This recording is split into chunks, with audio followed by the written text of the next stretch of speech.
Good morning, everybody. It is November 17th. Bank of America has just declared Hasbro public enemy number one. I believe they put a $5 million bounty on the head of the CFO, and they are now living in exile in Dubai, along with the Kinahan gang. But no worry, they're still coordinating shipments of cocaine and trading cards all over the world, so we're good. But I figured I would enjoy a smoothie, a cigarillo, and my homies over at JHU. And I just came back with a pre-release Brothers War Pack. Of course, I picked Urza because he's the winner and Mishra is a loser. So, I backed the right horse. Now, I'm going to smoke this cigar, I'm going to drink this smoothie, and I'm going to open this box. How do you open these boxes again? They're like tricky, right? Is there a slide? Do I slide it? Is it a thing? I just want to rip it.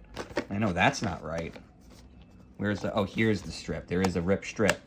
Can't you just give me a box that like opens? You know, like fold it. And then I unfold it, you know, like a flap. Whatever. Okay, fine. Opening it. We got all the counters. Counters are almost useful. We got the stuff. Get out of here. Okay, what do we got? Oh my god, a die! The worst possible way to keep your life points. Oh my god, look at my life points. Now what are they? Now what are they? Now what are they? Get a fucking pen. Like, it just doesn't... It's a bad... The spin down life counters, it's a bad idea.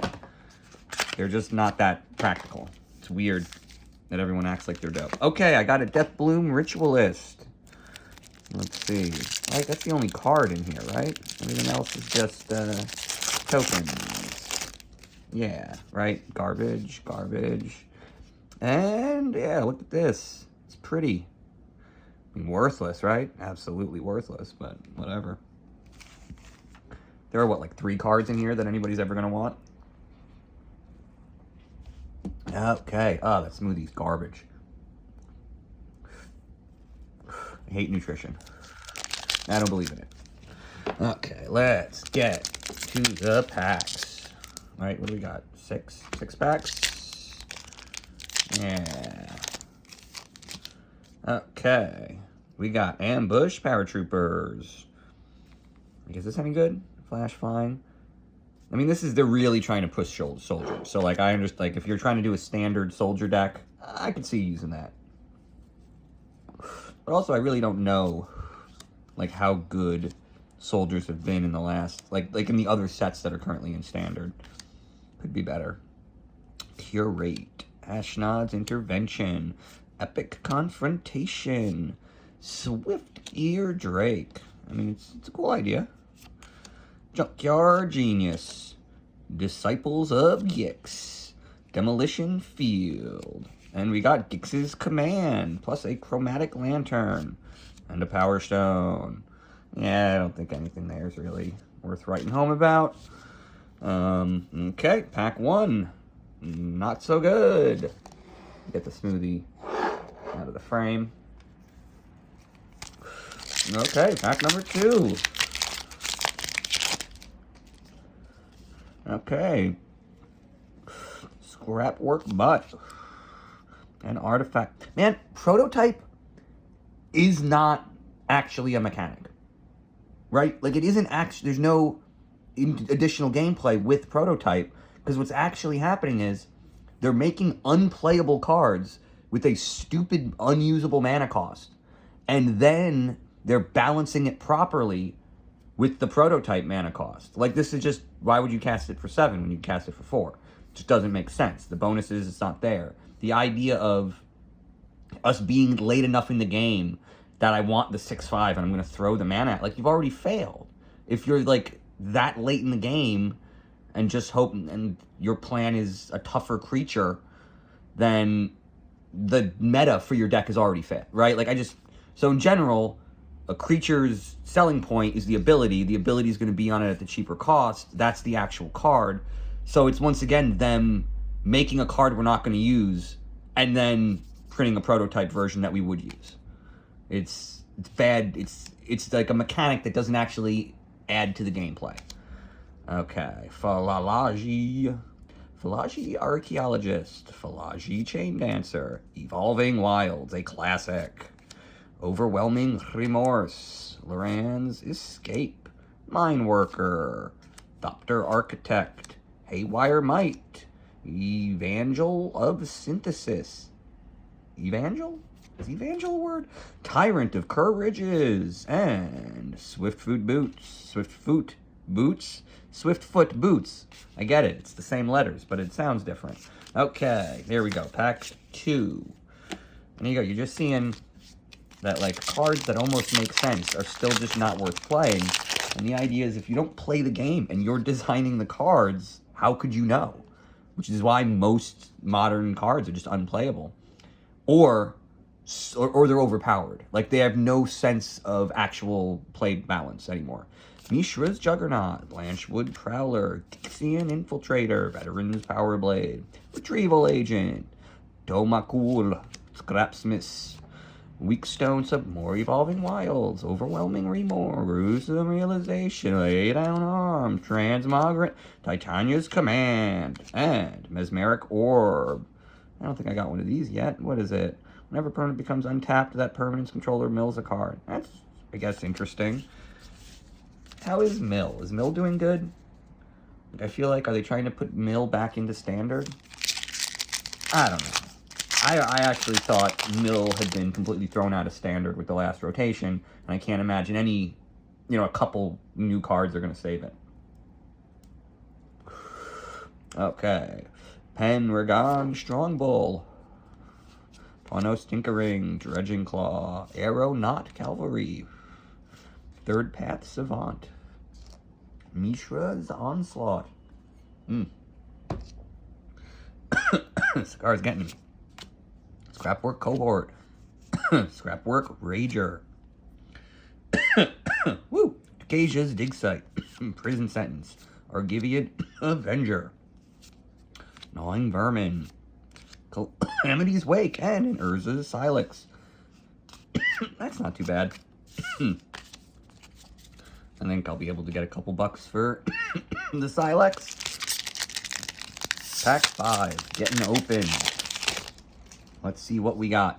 Perimeter Patrol, Gixian Skullflare, Survivor of Corliss, Urza's Rebuff, Sibling Rivalry, Loran's Escape, Mine Worker, Scrapwork Cohort, Scrapwork Rager, second time getting those in a row, Great Desert Prospector, Steel, Exemplar, Blunts, Obliterating Bolt, I'm losing it, 2 rares and a shiny, whatever. Soul Partition, Exile Target Non-Land, Meh. Very, very bad. Not great. And we're at the last and final pack. I have some more of my smoothie. It sucks. It is mostly vegetables. Argothian Opportunist, Emergency Weld, Ambush Paratrooper, Desynchronize, Bitter Reunion, Burrowing Razor Maw, Scatter Ray, Supply Drop, Airlift Chaplain, Heavyweight Demolisher, Thran Power Suit, the Iron Man card, Take Flight, and Fauna Shaman. And that's it. There you go. I got nothing. I got nothing of any value. 6 packs plus the random thingy, And so I guess what? So it's $30 retail value. I think I got about $8 worth of cards. Right? I mean, that's what the Bank of America thing's about. Personally, I don't even understand why the Bank of America thing would be about the secondary market card. Like, the secondary market is the one that responds to supply and demand. Wizards and Hasbro only sell to retailers. They sell to Target, they sell to Walmart, and Target and Walmart and GameStop is specifically said we're never carrying Magic again. That was months ago. Target and Walmart have been not seeming to get meaningful amounts of content, at least in my area.